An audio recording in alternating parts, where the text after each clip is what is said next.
Hello, praise. Okay. Sige, good afternoon po. Welcome po sa ating Bible study. Welcome din sa online, sa mga manonood. Okay. So, bago po tayo magsimula, basahin po muna natin yung ating text. Share ko lang po yung yung Bible verse para natin.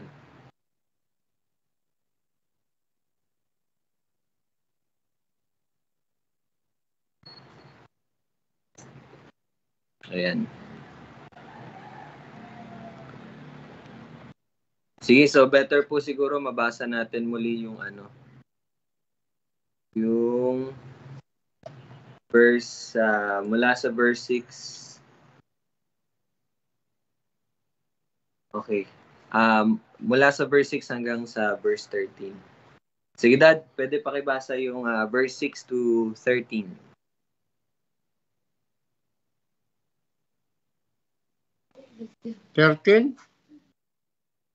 Yes po, yes. Para magkaroon tayo ng wider view. Apo. Verse 6. Wider view. 1:1. Verse 6. Mayroong isang tao na isinugo mula sa Diyos. Ang pangalan ay Juan. Siya ay dumating bilang saksi upang magpatotoo tungkol sa ilaw upang sa pamamagitan niya ay sumampalataya ang lahat. 8. Hindi siya ang ilaw kundi dumating siya upang magpatotoo tungkol sa ilaw. 9. Siya ang tunay na ilaw na tumatanglaw sa bawat dumarating sa sanlibutan. 10. Siya noon ay nasa sanlibutan at ang sanlibutan ay ginawa sa pamamagitan niya. Gayon may hindi siya nakilala ng sanlibutan. 11. Siya ay naparito sa kanyang sariling tahanan at siya ay hindi tinanggap ng kanyang sariling bayan.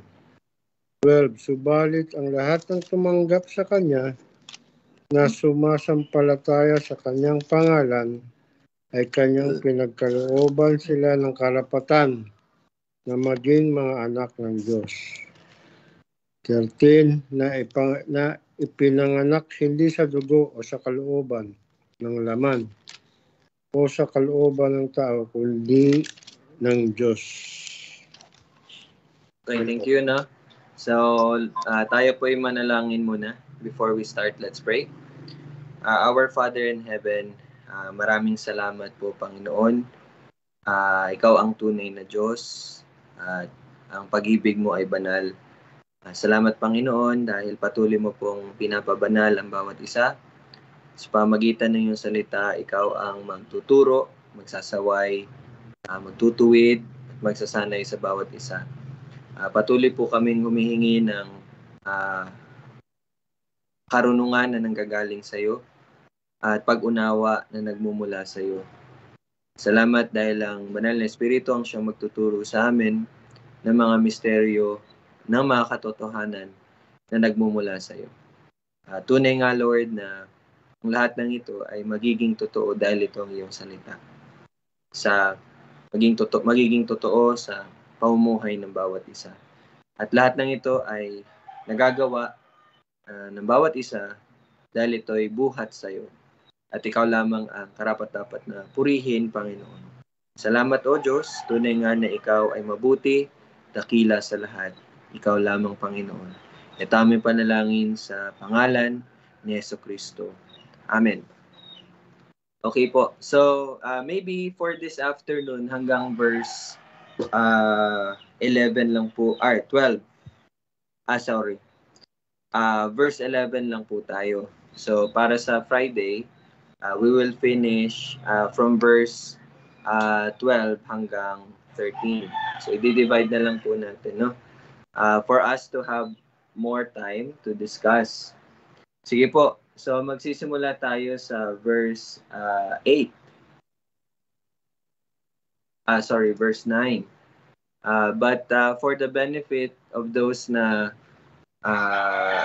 siguro hindi nakarinig or para lang ma-connect natin, let's have a short review sa 6, 7, and 8. Short review lang po talaga. Baka may gusto pong mag-summarize no, ng review sa verses 6, 7, and 8. Ito ay patungkol kay Juan. So, baka meron lang po. Lalo na sa mga men natin, no? Para ma-practice din po tayo sa pagsasalita. So, take this opportunity na ma-practice nyo po yung ano nyo. Sige, sa verse 6, 7, and 8, it's about John, no? It's about John. So, short review lang. Then the ladies can add later. Sige po.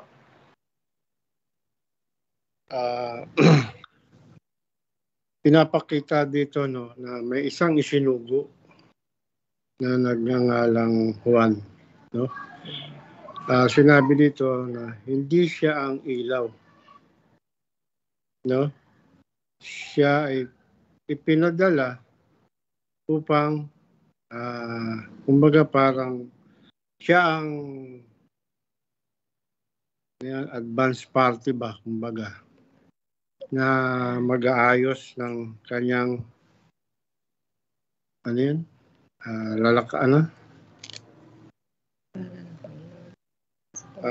siya ang mag-aayos ng lalakaran ng Panginoon, no?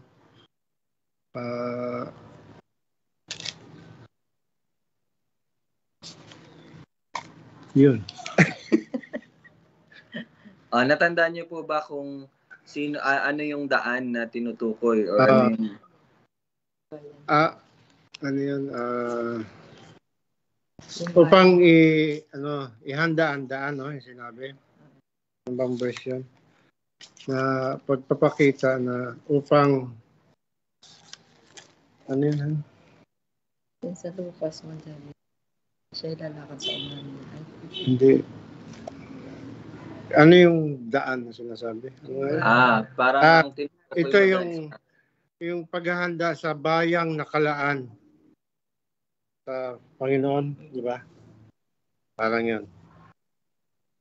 Yan, yung verse 17. Yan daan.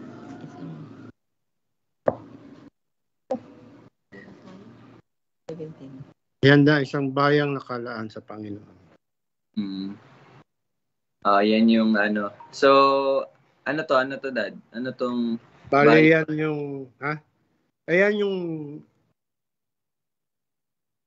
sinasabing daan. Which is, ano yun?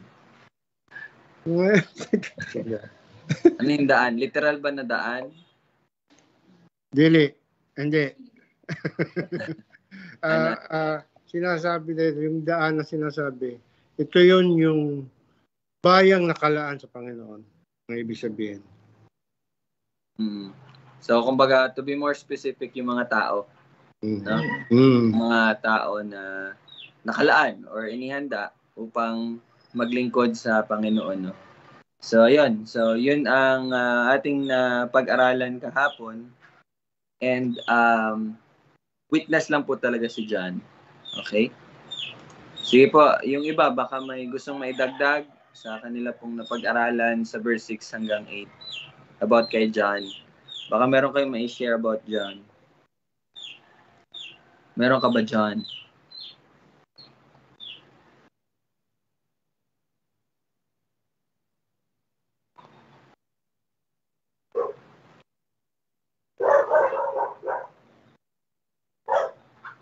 Sige, okay lang po. I think yun lang mantaga ang pinupunto dito about kay John. And later on, mababasa natin yung patutuo ni John, no? Mababasa natin yan sa chapter 1, verses 19 to 34. Mababasa rin natin yan sa chapter 3, verses 27 to 30. At mababasa natin yan sa chapter 5, verse 35. So, yung mga verses po na binanggit ko, na mababasa lang din sa libro na isinulat po ni John, ay mga patotoo bilang si Juan na saksi, no, ng Panginoon. So, yun, mababasa natin yun. And Pag-aaralan natin yan more sa susunod na mga araw or linggo. Okay? So, but it must be clear, dapat maging malinaw po sa bawat isa na si Juan po ay hindi siya yung ilaw. Okay? By the way, yung ilaw is atin pa po itong, di ba nabasa natin na ang ilaw is ang Panginoong Hesukristo. So, mamaya, maybe later, i-define natin kung ano ba yung katangian bilang ang Panginoon ay isang ilaw or hindi isang but ang ilaw. Okay? So basta dito malinaw na hindi po yan si Juan. Okay? Teka lang po Hello?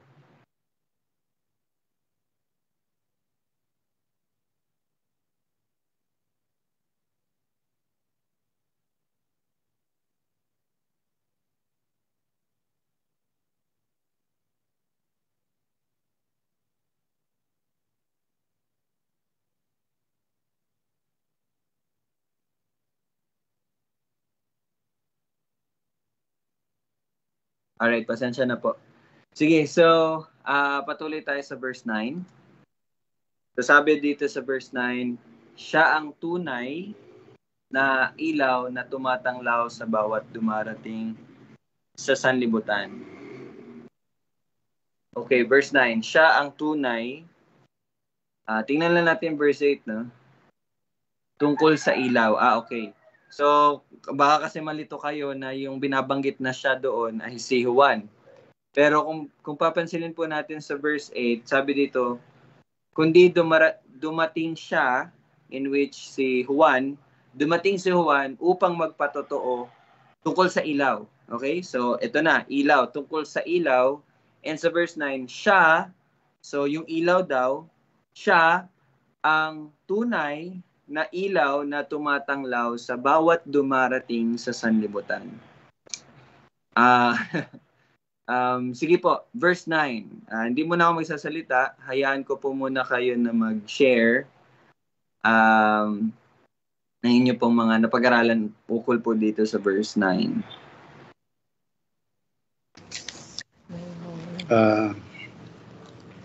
Verse 9, siya ang tunay na ilaw na tumatanglaw sa bawat dumarating sa sanlibutan.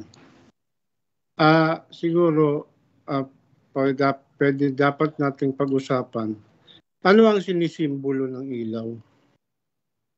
No? Ano ang mga sinisimbolo nun? Pwedeng buhay, no? Kaalaman, diba? Katotohanan, liwanag, kabutihan, no? Marami siyang sinisimbolo. Pinapakita dito na si Jesucristo, no? Siya yung isa at nag-iisang totoong ilaw, no?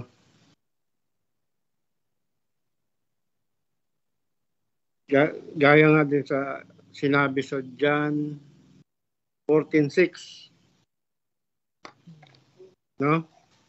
Na siya ang daan, the way, the truth, ang katotohanan at ang buhay,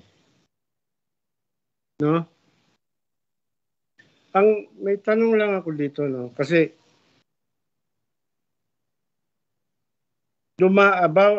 tumatanglaw sa bawat dumarating sa sanlibutan. Dito mapag-uusapan natin na ito ay para sa lahat, di ba? Pinapakita dito para sa lahat. Siya ang ilaw, no? So, makukunik natin siya sa John 3:16. Di ba? Na ano yung sinasabi sa John 3:16? Na sapagkat ganun na lamang ang pag-ibig niya sa sanlibutan, no? Na ibinigay niya ang kanyang tanging anak, na kung sino man ang sa kanya'y sumampalataya, ayan na, ay huwag mapahama, kundi magkaroon ng buhay na walang hanggan. Kasi dito, di ba, sinasabi natin, kasi ito, kung babasahin ng layman ba, yung ordinaryong tao, kasi talagang sinasabi dito para sa lahat. Di ba? Pero tayo, kailangan siguro natin i-refresh uli ngayon, no? Na hindi ito para sa lahat. Yun siguro magandang pag-usapan natin. No? Kasi John 3:16, di ba, lalo na nitong 14, yung February 14, ang dami nag-post ng ganyan eh. John 3:16, di ba? Para na rin sa atin, kasi darating tayo sa pag-share sa ibang tao, kailangan maano sa atin na paano natin mapapaliwanag na ito ay hindi para sa lahat. Na i-refresh lang natin. Yun lamang po. Sige, Dad. I-refresh mo. Ano natin, ulitin ba? Kaya mo na yan.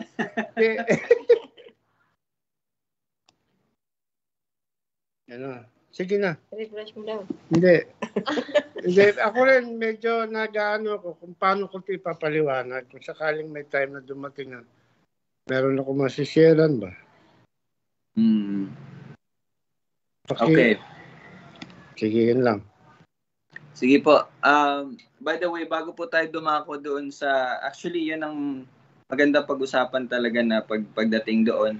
And napakaganda lang kasi yung mga susunod na mga verses, meron din mga salita like, sige, sneak peek lang po, pakita ko po sa inyo. Kung titingnan po natin yung verse 10, makikita nyo dan yung sanlibutan, no?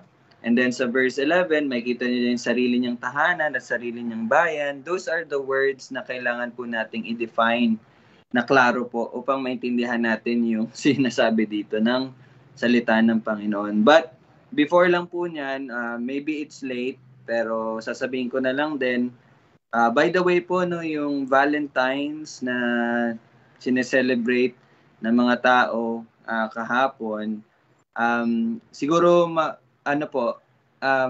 maitama na natin na wag na po tayong gumamit ng Happy Valentine's Day o wag na po tayong mag-greet ng mga ganun kasi gaya nga po ng narinig nyo po nung mga, I think 2 Sundays ago or last Sunday lang po. 2 Sundays ago, na-discuss ko po yung origin ng Roman Catholicism. At isa po sa mga pagsamba sa Diyos-Diyosan na hinaluan lang nila ng Christian teaching or Christian words ay yung 'di ba, yung santo-santo nila, 'di ba? Natandaan niyo po ba anong origin nun? 'Di ba? Ano 'yon? Pantheon 'yon. Greek pantheon, ibig sabihin yung pagsamba-samba ng mga Griego sa mga Diyos-Diyosan, kaya marami po silang Diyos, 'di ba? May sinasabi na ito Diyos, God of love, God of 'di ba iba-iba, meron silang God of thunder, God of water, God of again, mga ganun ba? And yung pong practice na yon sa Roman Catholicism, kinonvert nila sa mga men or heroes of sa Bible, like sila Peter, kaya meron pong Saint Peter, Saint John, pero equivalent nun, 'di ba? Si Saint Peter, siya daw yung ganito. Si San Miguel, siya yung ganito. Si San Juan, siya yung ganito.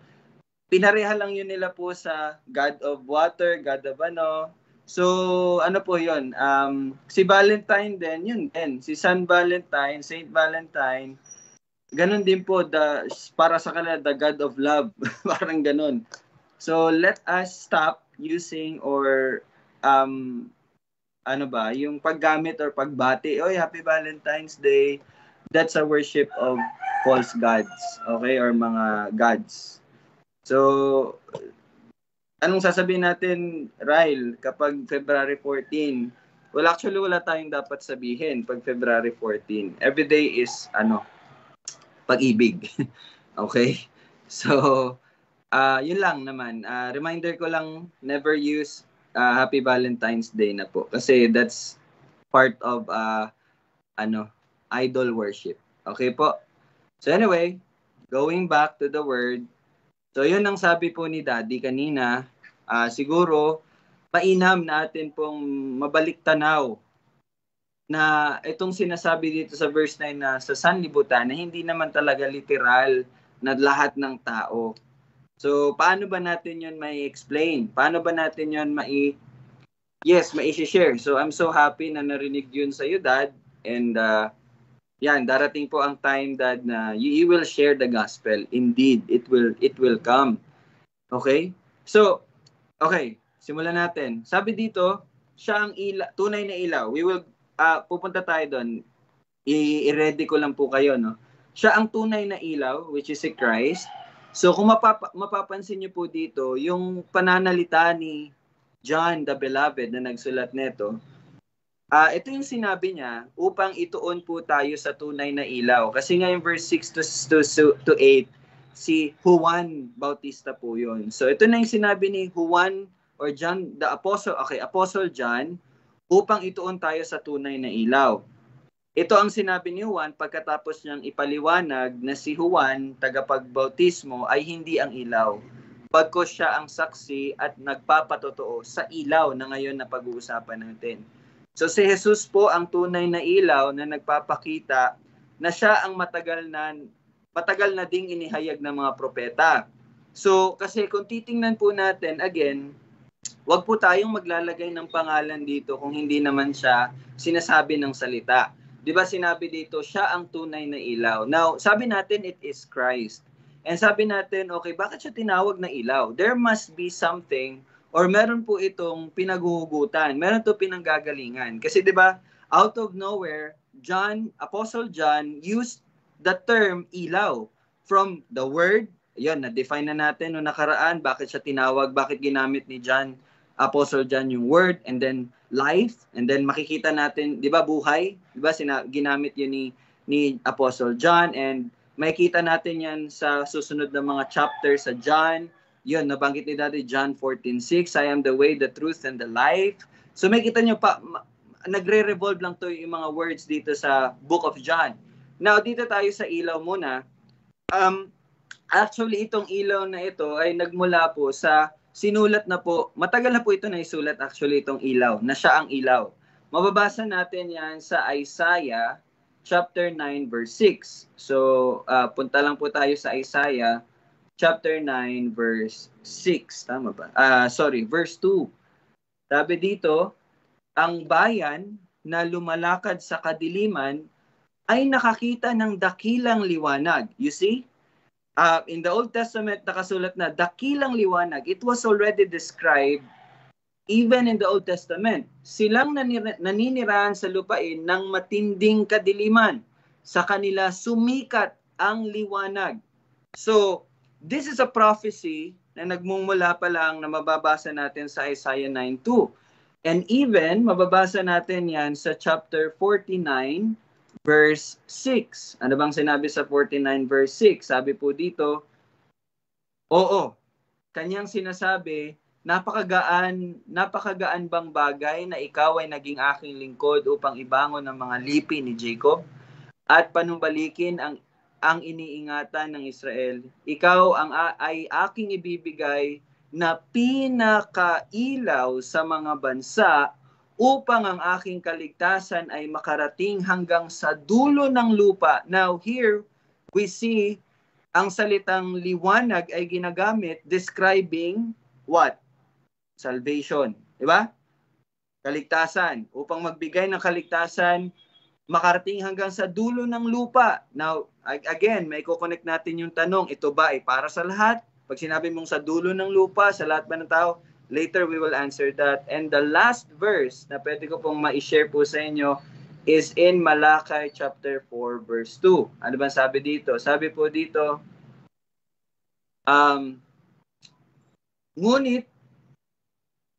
ngunit sa inyo na natatakot sa aking pangalan. You see? Those who fear the Lord. Those who fear the name of the Lord. ay sisikat, para daw sa mga tao ngayon, ay sisikat ang araw ng katuwiran na may pagpapagaling sa kanyang mga pakpak. Kayo'y lalabas at luluksong parang mga guya mula sa silungan. So you see, the word or the term light or liwanag ay ginagamit na po to describe sa paparating na tagapagligtas, which is ang Christ, in which yun po si Jesus.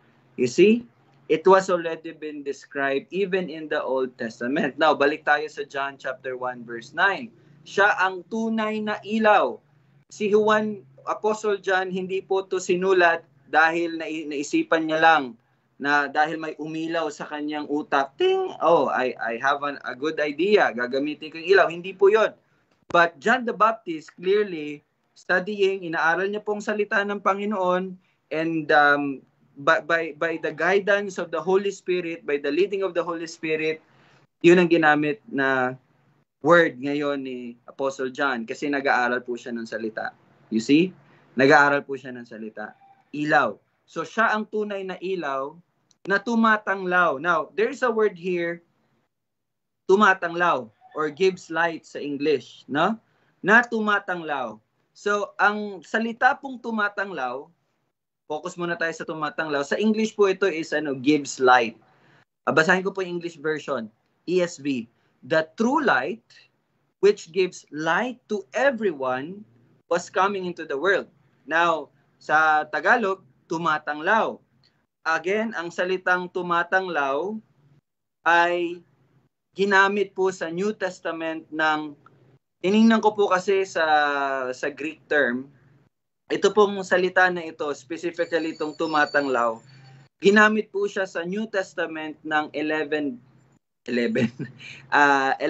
times lang po. In the whole New Testament, ginamit po itong tumatanglaw 11 times lang. Okay? This is very important. Why? Kasi dito natin madedefine itong kasunod na parirala na sinabi, dumarating sa bawat dumarating sa sanlibutan. Okay? Now, tanungin ko po muna kayo, nung nabasa niyo po itong tumatanglaw sa bawat dumarating sa sanlibutan, ang naisip niyo po ba ay pagbibigay kaligtasan sa bawat dumarating sa sanlibutan? Yung honest lang po na nung nabasa niyo po itong siya ang tunay na ilaw na tumatanglaw sa bawat dumarating sa sanlibutan. Pag sinabi natin sa bawat dumarating, sa bawat tao na ipinapanganak, sa bawat tao na umuusbong dito sa mundong ito. Ang inyo po bang naisip na pag sinabing tumatanglaw is na nagbibigay kaligtasan sa bawat dumarating sa sanlibutan? Yun po ba naisip nyo or may iba po kayo? Sige po, Tito Bong.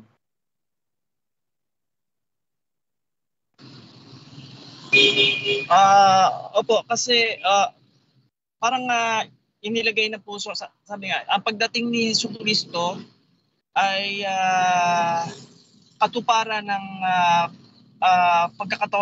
pagkakatawan tao ng liwanag na inilagay ng Diyos sa puso ng tao. Yun, parang inilagay sa puso ng tao yung parang, yun po yung kaligtasan. Yes. Amen. Actually, totoo po. Ang tinutukoy po dito na tumatanglaw is ang pagbibigay kaligtasan po talaga. Tama po yung sinabi ni Tito Bong, no? Na shinare niya. So, salamat Tito Bong sa na-share mo. Even yung verse, kahit hindi mo nasabi anong verse, pero I know verse yun sa Bible. Okay. So, ngayon naman, ito na yung tanong. Kasi sabi dito, well, tama po yung sinabi ni Tito Bong. Kaligtasan po talagang tinutukoy dito. Now, ang tanong na is ito, sa bawat dumarating, ibig sabihin ba nito sa lahat ng tao? So dito na po magkakatalo, dito na tayo. Ito na yung sinabi ni Daddy kanina. Mainam siguro na ma-refresh. Kasi alam ko po, ang bawat isa sa atin, alam na natin na hindi talaga sa lahat ibinigay ang kaligtasan. Tama? Hindi po sa lahat. Pero, paano natin yun maihahayag? Paano natin yun i-explain sa mga tao? Now, yun po ang importansya nung sinabi ko po kanina na yung salitang tumatanglaw ay 11 times lang po nag-appear sa New Testament. Okay? 11 times lang. Now, kung babasahin po natin yung 11 verses na kung saan ginamit yung salitang tumatanglaw, may tatlo po siyang kahulugan. May tatlong kahulugan po. Okay? Remember, 11 times tumatanglaw, pero tatlo lang po ang kahulugan. Now, let us group them. 10 na lang kasi si John 1:9, 1 na yun siya. Tumatanglaw, ginamit niya na. So, 10 na lang. Okay. Now, tingnan po natin sa unang grupo, may 1, 2, 3, 4. May 4 verses sa unang grupo. Babasahin natin yung 4 na verses and titingnan natin kung ano yung ibig sabihin ng word na tumatanglaw ayon sa pagkagamit dito sa verses na to. Okay?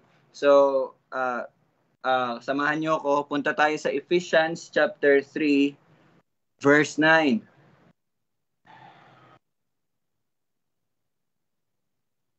Okay, Ephesians chapter 3, verse 9. Ano po ang sabi dyan? At maliwanagan, you see? Maliwanagan, ito po yung same word na tumatanglaw. At maliwanagan ang lahat ng mga tao, you see again, lahat ng mga tao ulit, kung ano ang pagiging katiwala sa hiwaga, na sa lahat ng panoon ay inilihim ng Diyos na lumalalang ng lahat ng mga bagay. Okay? Yan po yung unang verse. Okay, bigyan natin ng konting time. At maliwanagan ang lahat ng mga tao kung ano ang pagiging katiwala sa hiwaga na sa lahat ng panahon ay inilihim ng Diyos na lumalang ng lahat ng mga bagay. That's the first verse. Tandaan niyo po yan po ang sinabi. Now, let's go to the next verse. Doon po tayo sa Revelation. Okay? Revelation chapter 18 verse 1. Okay, ito po ang sabi. Pagkatapos ng mga bagay na ito, ay nakita ko ang isa pang anghel na nananaog mula sa langit, bumababa daw, na may dakilang kapangyarihan at ang lupa ay naliwanagan ng kanyang kaluwalhatian. That's the third word. That's the third same po ito doon sa tumatanglaw, okay? Same Greek word po ang ginamit dito, okay? Ito again yung thought. Pagkatapos ng mga bagay na ito ay nakita ko ang isa pang anghel na nananaog mula sa langit na may dakilang kapangyarihan at ang lupa ay naliwanagan ng kanyang kaluwalhatian. So yan po yung pangalawa. Pangatlo, chapter 21, same book, chapter 21, verse 23. Ito po ang sabi. At ang lungsod ay hindi nangangailangan ng araw o ng buwan man upang magbigay liwanag sa kanya, sapagkat ang liwanag niya ay ang kaluwalhatian ng Diyos at ang ilaw doon ay ang kordero. Okay? Pangatlo, ito po yung pangatlo. Ito yung konteksto niya. Ito yung pagkakagamit dito. At ang lungsod ay hindi nangangailangan ng araw o ng buwan man upang magbigay liwanag sa kanya, sapagkat ang liwanag niya ay ang kaluwalhatian ng Diyos at ang ilaw doon ay ang kordero. Okay? Yan po yung pangatlo. Now, yung pang-apat is in chapter 22. Verse 5. Ito po ang sabi, hindi na magkakaroon ng gabi at sila'y hindi nangangailangan ng liwanag ng ilawan, ni ng liwanag man ng araw, sapagkat ang Panginoong Diyos ang magbibigay liwanag, ito po, sa kanila at sila'y maghahari magpakailanman. So, yan po yung unang grupo.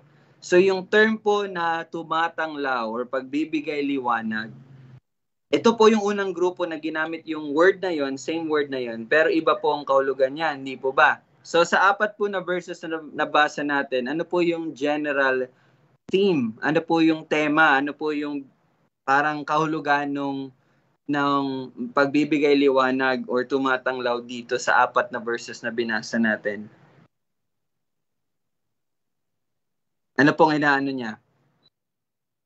It talks about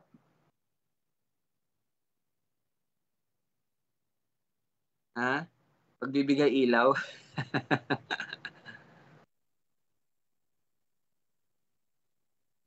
Natatandaan niyo pa yung 4 na verses? Okay. Nagbibigay ng liwanag. Kumbaga, literal lang na liwanag. You see?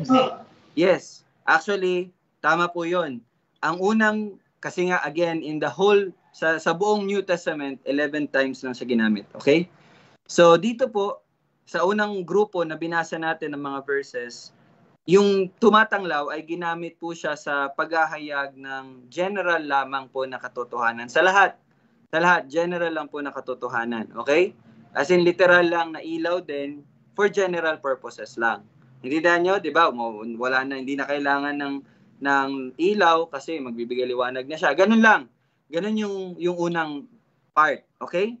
Now, I think hindi natin siya magagamit para dun sa John 1:9. Now, puntahan natin yung pangalawang grupo. Yung pangalawang grupo, meron pong 1, 2, 3, 4, 5. 5. 5 verses. Actually, 3 grupo lang. So, ibig sabihin, tapos na natin 4. Second group is 5. Yung last is isa lang. Okay? At naiba po talaga siya. Tingnan muna natin yung pangalawang grupo, yung 5 verses. Punta tayo sa Luke. Luke chapter 11, verse 36. Kaka-stipnik ako nito. Okay, Luke 11, 36. Ito po ang sabi. Kaya nga, kung ang buong katawan mo ay puno ng liwanag at walang bahaging kadiliman, ito'y mapupuno ng liwanag gaya ng ilawang may liwanag na nagliliwanag sa iyo. Okay? Alright? Verse 11, chapter 11, verse 36, kaya kung ang buong katawan mo ay puno ng liwanag at walang bahaging madilim, ito'y mapupuno ng liwanag gaya ng ilawang may liwanag na nagliliwanag sa iyo. Ito po ay patungkol sa isang mananampalataya. That's my clue. Okay? Ito po ang unang verse. Now, let's go to the next verse. Ephesians chapter 1, verse 18. Okay. Ito pong sabi, yamang naliwanagan ang mga mata ng inyong puso upang malaman ninyo kung ano ang pag-asa sa kanyang pagtawag, kung ano ang mga kayamanan ng kaluwalhatian ng kanyang pamana sa mga banal. Okay. Now, nakikita nyo na yung similarities? Ulitin ko po, basahin ko po. Yamang naliwanagan ang mga mata ng inyong puso. You see? Yung word po dito is yung naliwanagan. Upang malaman ninyo kung ano ang pag-asa sa kanyang pagtawag, kung ano ang mga kayamanan ng kaluwalhatian ng kanyang pamana sa mga banal. Okay, that's the second verse. Nakaka-follow pa po ba kayo? Again, it talks about the believer. Okay? Next, 2 Timothy.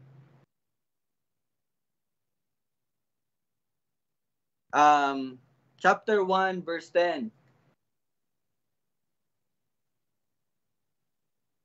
Okay, ito po yung sabi. Subalit ngayon ay nahayag sa pamagitan ng pagpapakita ng ating tagapagligtas na si Kristo Jesus, na siyang nag-aalis ng kamatayan at nagdala ng buhay at sa kawalan ng kamatayan tungo sa liwanag sa pamagitan ng Ebanghelyo. Okay? Ulitin ko po. Subalit ngayon ay nahayag sa pamamagitan ng pagpapakita ng ating tagapagligtas na si Kristo Jesus, na siyang nag-aalis ng kamatayan at nagdala sa buhay at sa kawalan ng kamatayan tungo sa liwanag sa pamamagitan ng Ebanghelyo. Yan po yung pangatlo. Okay? Nakikita nyo na po ba yung similarities nila? Okay. There's more. Dalawa pa. Hebrews chapter 6 verse 4. Okay, sabi po dito, sapagkat hindi mangyayari na ang mga dating naliwanagan na at nakalasap ng kaloob ng kalangatan at mga naging kabahagi ng Espiritu Santo. Okay? Tindihin niyo po sapagkat hindi mangyayari na ang mga dating naliwanagan na at nakalasap ng kaloob ng kalangitan at mga naging kabahagi ng Espiritu Santo. That's the fourth. Okay? Now, last one. Hebrews pa rin. Chapter 10, verse 32. Okay. Sabi po dito, subalit, alalahanin ninyo ang mga nakaraang araw na pagkatapos na kayo'y maliwanagan, ay nagtiis kayo ng matinding pakikipaglaban na may pagdurusa. Ulitin ko po, subalit, alalahanin ninyo ang mga nakaraang araw na pagkatapos na kayo'y maliwanagan, ay nagtitiis kayo ng matinding pakikipaglaban na may pagdurusa. So, dito po sa 5 verses sa grupo na ito, ano po ang ibig kahulugan ng tumatanglaw or yung pagliliwanag or maliwanagan? Ano po yung tinutukoy dito? Pagpapakita dito sa mga taong binuhay na. No? Yun. Okay. So yung sinabi po dito na tumatanglaw is yung pagbibigay liwanag or yung sinabi ni Daddy, buhay na. Pagbibigay buhay para sa mga mananampalataya. Okay? Yan po yung pangalawang gamit ng salitang tumatanglaw. So dito po natin mapapasok yung shinare po ni Tito Bong kanina, na yung ilaw na yun ay ang nagbibigay ng kaligtasan. So yun po yung una. Okay? Ayun po yung kahulugan niya. Ngayon, ang tanong, kung babalikan natin sa John 1:9. Asa na ba yun? Layo na. John 1:9. Sa bawat dumarating sa sanlibutan. So ibig sabihin ba nito sa lahat ng tao? Kasi yung unang grupo, di ba, natatandaan nyo, yun ay patungkol sa general na revelation, paghahayag sa general na katotohanan. Lahat ng tao yun. Lahat ng tao yun. Lahat tayo, makikita yun. Yung general na revelation na yun. Even the unbelievers. Now, nagkaroon tayo ng mas narrow na dahil sa binasa natin na second group, ito ay patungkol lamang sa mga binuhay, sa mga mananampalataya. Ngayon, ang tanong, yun bang pangalawang kahulugan na ibig sabihin pagbibigay kaligtasan o pagbibigay buhay ay ma-apply ba sa bawat dumarating sa sanlibutan? Ibig sabihin sa lahat ba ng tao? Yun ang tanong. Di ba? At ang, sige Dad. Yan lang ang tanong. Yun ang tanong. Hindi. Para sa akin, ang sagot ko sa tanong, hindi naman kasi lahat tumanggap. No? Pagpapatunay na hindi lahat binuhay. Yes. Amen. Kaya lang, yun nga po Dad, paano natin siya ma-explain na biblical way? So, yun yung sasagutin natin ngayon. At, okay, bago ko po sabihin sa inyo, totoo po na sinabi na itong ilaw na to, na tumatanglaw sa bawat dumarating, ito po talaga ay para sa lahat. Okay? Para po yan sa lahat. Bawat isa. Very clear po ang word ni God. Sa bawat dumarating sa sanlibutan. No exception. Exemption. Lahat po ay matatanglawan. Kaya lang nga, kailangan natin bigyan ng kahulugan yung salitang tumatanglaw. And kanina, nabigyan na natin siya ng kahulugan, yung sa second grupo ng mga verses na binasa natin, ito ay patungkol sa kaligtasan, di po ba? Di ba? Pero alam natin na sinabi din sa salita ng Panginoon na hindi naman lahat ay ligtas. Paano natin i-reconcile iyon? Now, we can reconcile it sa pamamagitan ng panghuling grupo. Yung panghuling kahulugan na kung saan ginagamit yung salitang tumatanglaw. Ito yung answer. Kasi nga sabi ko nga po, di ba, 11 times lang siya ginamit. Pero may iba't ibang kahulugan siya. May binasa na tayo na unang grupo ng ang kahulugan, general revelation. Pangalawa, kani-kanina lang, ang ating natuklasan, ito yung pagbibigay buhay. Yun yung pangalawang kahulugan. Now, this is the answer, yung third. And what is it? Let's read 1 Corinthians 4-5. 1 Corinthians, nasaan ka na ba? Corinto. Chapter 4, verse 5. Gusto ko si Gab basahin yung verse 5. Pakibasa daw, Gab.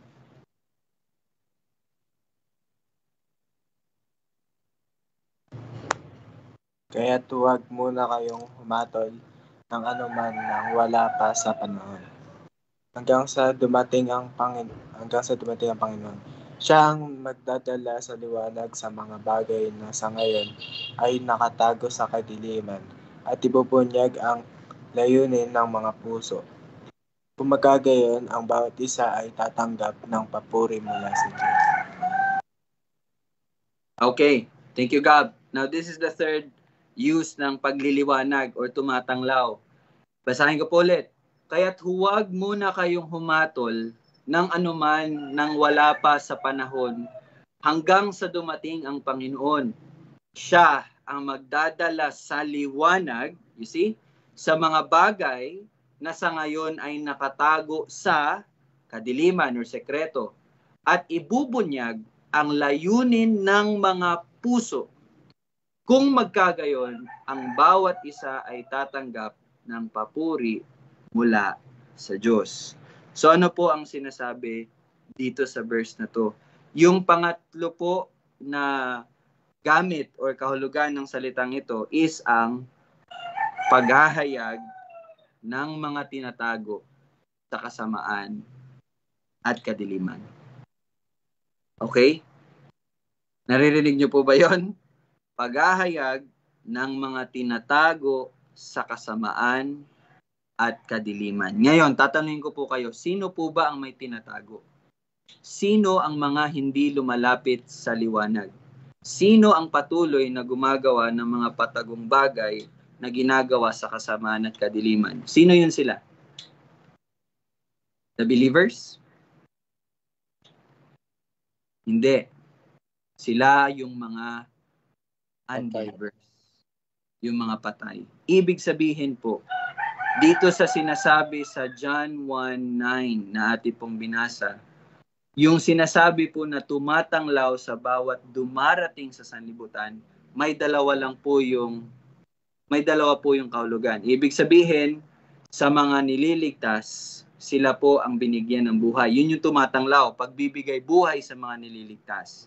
Para naman sa mga mapapahamak, ang liwanag po na tumatanglaw ang maghahayag ng lahat ng mga kasamaan at kadiliman, lahat ng mga ginagawa nila, tinatago nila sa kasamaan at kadiliman. Lahat po mahahayag at mabubunyag, walang matatago.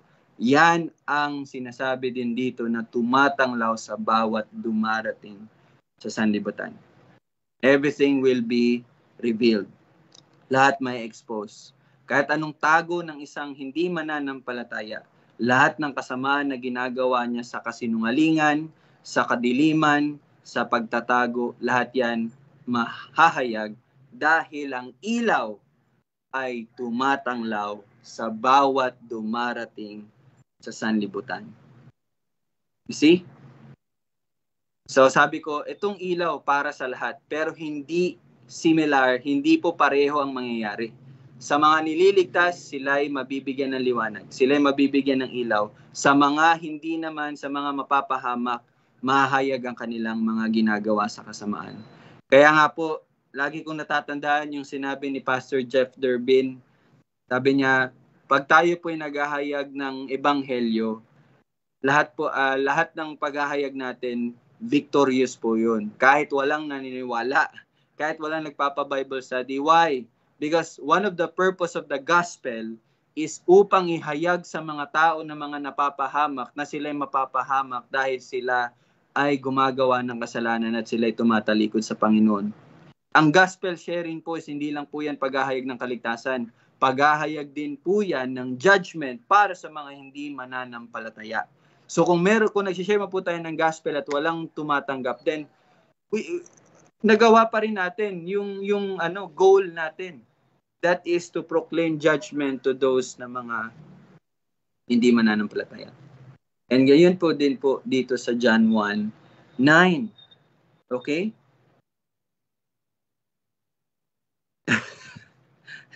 Naririnig niyo po ba? May tanong po kayo? Sige, Dad, parang kumulubot yung ano po eh. Hindi. Kasi, di ba, ang binanggit na ang mga binasa natin kanina, nagbibigay liwanag, di ba, yung may mga binuhay. Ang ano ko lang, paano natin mapaparating sa iba? Na merong binuhay at merong hindi. Di ba? Teka. Ang isa ko lang alam na sa Ephesians 2, di ba? Ephesians 2:8.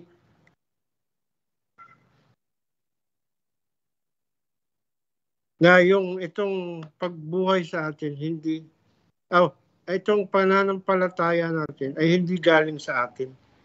Di ba sa Ephesians 2:8 yun? Anong Yes, Dad. mo? Anong tanong mo? Hindi.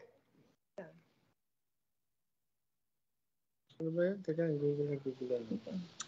Siguro ang dilemma kasi na meron si Daddy is paano niya ma-explain sa isang tao na meron lang pinili at merong hindi pinili. Parang ganun ba ang tanong mo, Dad? Okay.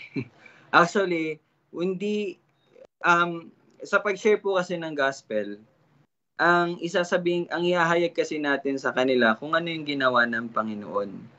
Okay? Kung ano yung ginawa ng Panginoon. The person and the work of Christ. Hindi po natin sasabihin, oy, mga pinili lang. Sino dito mga pinili? Ili kayo. Hindi po gano'n.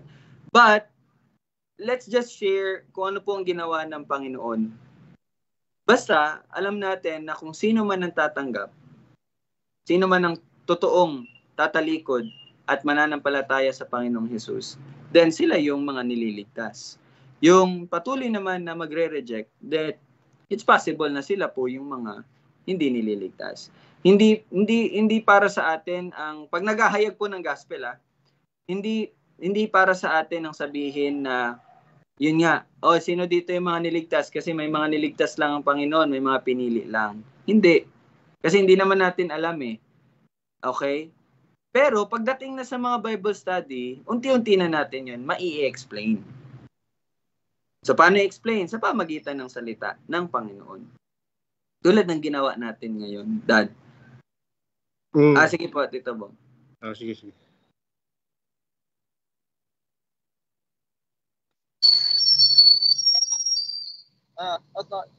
Di ba po sabi sa yung pananampalataya na po tayo, di ba? Pananampalataya. Yung pananampalataya naman po, hindi naman galing po sa atin. Di ba? Ang faith comes from the hearing of the word. Di ba? Kung nakikinig ka, kung nakikinig ka talaga at narinig mo 'yun, at yun ay yung tinanggap mo dahil yung espiritu na ibinigay sa iyo ng Diyos. Hindi naman po lahat kasi tayo kung nakakarinig tayo ng iyong tao, kung nakarinig siya ng mga ganong salita ng Diyos o salvation, hindi naman kaagad nila natatanggap yun eh. Hindi kaagad nila kasi nga ang Diyos ang magpaparinig sa kanila. Siya yung magbibigay sa kanya ng espiritu para maging resulta yun na maging resulta sa'yo or ma-exercise mo yung pananampalataya na ibinigay niya. So, sabi nga po dun sa John 3, basahin po natin sa, excuse po, Hello? Sige, Tito Bong, naririnig ka namin. At ito yung sabi nga, at ito ang kahatulan na naparito ang ilaw sa sanlibutan at inibig pa ng mga tao ang kadiliman kaysa ilaw sapagkat ang kanilang mga gawa ay masasama. So yung pananampalataya hindi naman nagbunga yun doon sa tao lang. Para sa akin kasi yung sinabi nga ang Diyos lang talaga naglagay noon para maparinggan natin yung salita niya at ito ay maibigay sa atin ng espiritu at iyon ay magiging resulta at magagamit natin upang makita na talaga natin yun yung pananampalataya. Yun yung pananampalataya na hindi galing sa atin kundi galing sa Diyos. At yun yung naririnig natin na ibinigay ng Diyos na yun ay natatanggap natin dahil naniniwala tayo sa ating naririnig. Hindi ko masyado pero masyadong kasi may verse kasi no na faith comes from hearing the word of God. Totoo po 'yun. Actually, yun pong verse na 'yon ay patungkol po sa pagsasabi ni Pablo na patungkol po sa pag-evangelism, no? 'Di ba? Kung wala namang isusuguin, sino makakarinig? Sino mag-aano ng message, no? Kasi doon nga manggagaling. Pero hindi po ibig sabihin na manggagaling yung dahil narinig nila, nagkaroon sila ng faith. It's just that parang doon po parang ma-activate, parang ganun ba, no?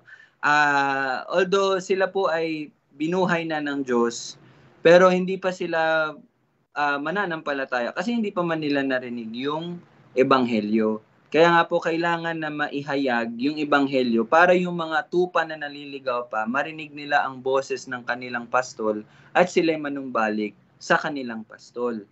Okay?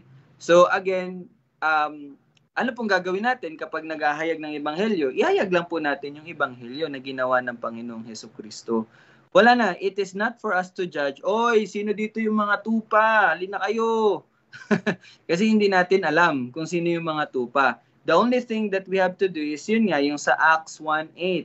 At tayo ay magiging saksi ng Panginoong Hesukristo mula sa Judea, Samaria, sa Galilea, hanggang sa kaduluduluhan ng mundo. Yun lang pong gagawin natin, maging saksi lang ng Panginoong Hesukristo.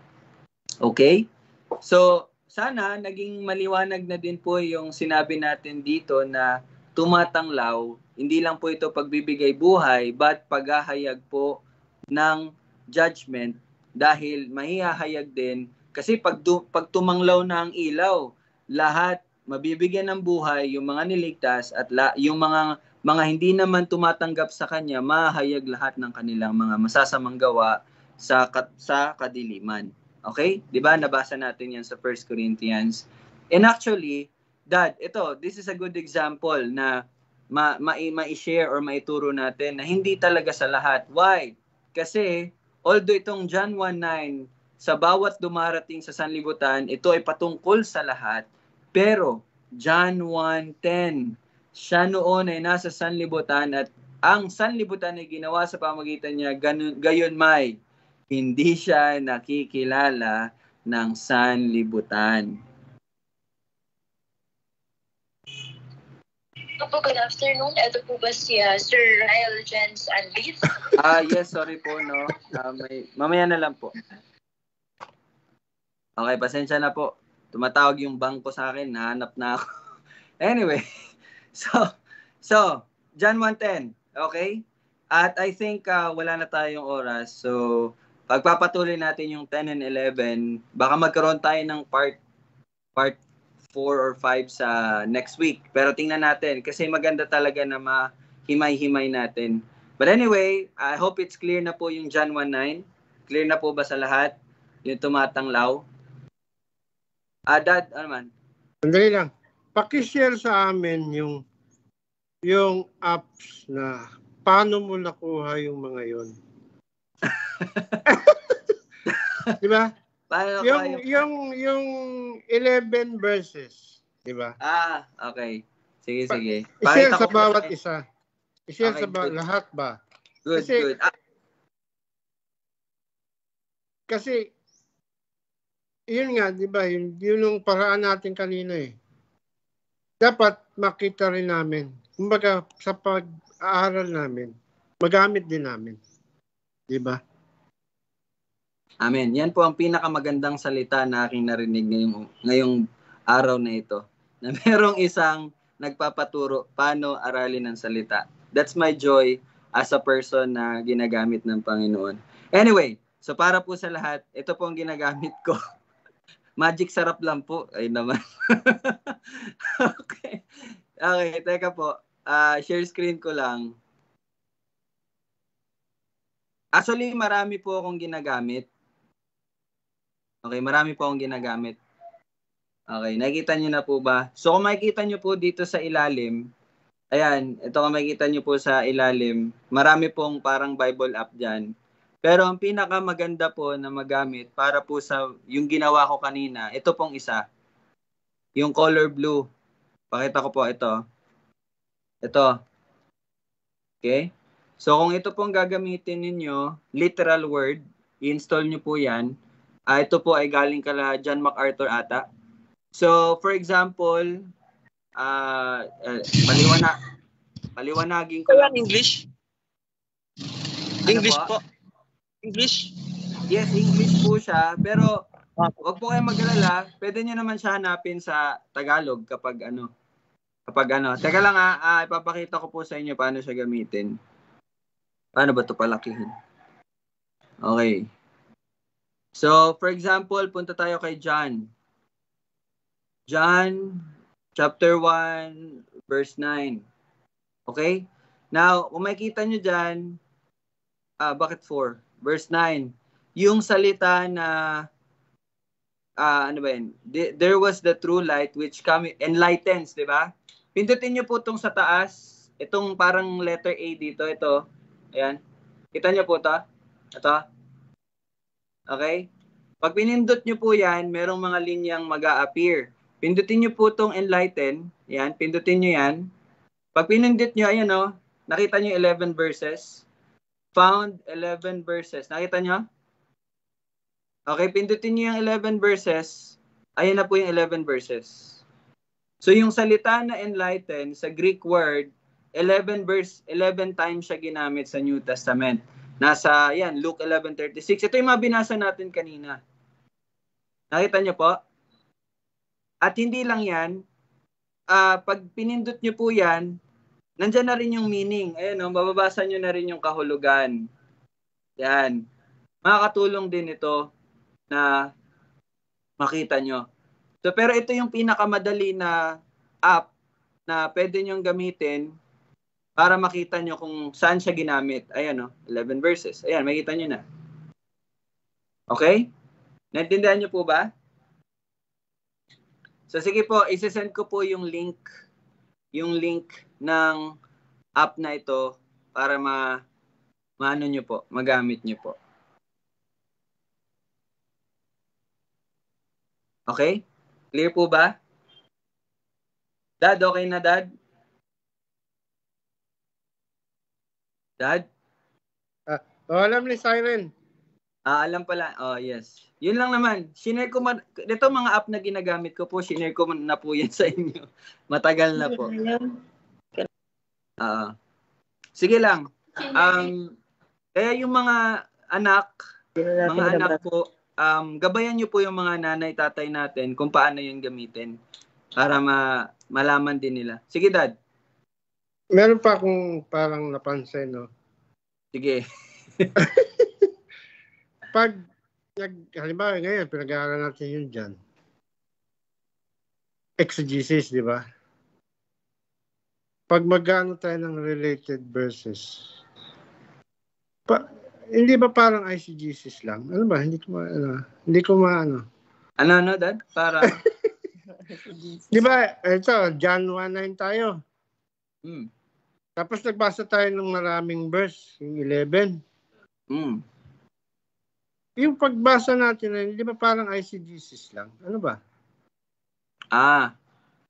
Nakuha mo yung point ko. Pero parang hindi. Kasi Dad, hindi siya ICGCs kasi Hindi siya ICGCs. we define the word using the word of God. Kung paano ba siya ginamit sa salita ng Panginoon. Tsaka, kumbaga, hindi ikaw ang nagbibigay ng kahulugan Tama. ilaw. Ang nagbigay ng kahulugan yung salita sa binasa natin. Okay? Kaya, importante din po na malaman nyo ano yung background nung sumulat, ano yung background nung panahon na yon na isinulat para mas malapit po tayo sa exegesis na pag-aaral. Okay? Actually, excited ako na mapag-usapan yung mga parables. Kasi, ibang-iba po ang kahulugan ng mga parables na dati po nating binabasa at yung pag-iisip natin na yun ang kahulugan. Ibang-iba po. Mag-iiba siya kasi mag-exegesis na tayo. Okay? So, excited ako na dumating tayo sa puntong iyon. Pero anyway, for now, chapter 1 pa lang. Okay, baka may tanong pa po yung iba. Wala na? Sige, Dad. Kasi boy tanong eh. Hindi na tanong. Sige, Tita Bong. Ay, sige po. Hindi, isa na lang. Tita Bong muna. Sige. Tama. Pwede rin tayo mag-example, katulad ngayon sa liwanag. Pwede tayo magbigay ng yung kandila, inilagay mo sa malawak na lugar. Pero hindi siya natanglawan ng iba. Pero kung ang kandila, inilagay mo doon sa isang room, maliliwanagan siya.